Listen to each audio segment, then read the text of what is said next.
China is building a fortress against coronavirus, one that extends beyond its borders. Earlier this week, the Chinese government announced it would ban all foreigners from entering in 24 hours' time. We raced to get from Seoul in South Korea back home to Beijing. Your temperature has to be below 37 degrees to board, and they keep checking. Flying to another country is now like travelling to another reality. These aren't health workers, they're cabin crew. Another temperature check mid-flight. We landed in Dalian, in northeast China. Customs officials, also in full protective gear, checked every passenger. Here at the ramparts, an army of officials in full medical armour. An outlying fortification to make sure the capital, Beijing, hundreds of miles away, is kept safe. Every passenger was tested for COVID-19, including our producer, Michael Greenfield. Swabbing the back of the throat, then the back of the nose.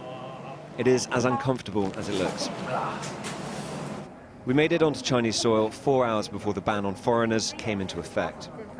So we made it into China about 3 hours before the deadline for foreigners getting in. It's a pretty comprehensive process when you do arrive here. First on the plane, there are checks, temperature checks, and then everyone goes off the plane, has a health interview, and then you're given a COVID test yourself, a swab in the back of the throat, up the nose.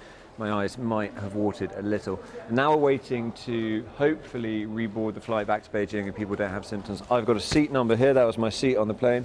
This is where I'm sitting. Everyone's being told to sit apart. We've been given a meal. But they are taking this extremely serious. It's a very, very thorough, quite actually an impressive process. But we would not be going to Beijing, a new policy.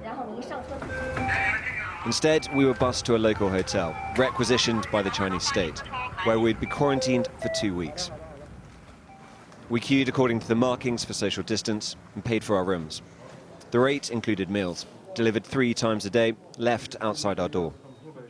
So this is the hotel room. It's 340 RMB per night. It's about just under £40, and it is home for the next 14 days. The next day, our COVID-19 tests came back negative. Inaction and cover-up marred China's response to the outbreak inside its borders. Now the virus is a foreign menace. They'll go to every length to keep it at bay. Tom Cheshire, Sky News, Dalian.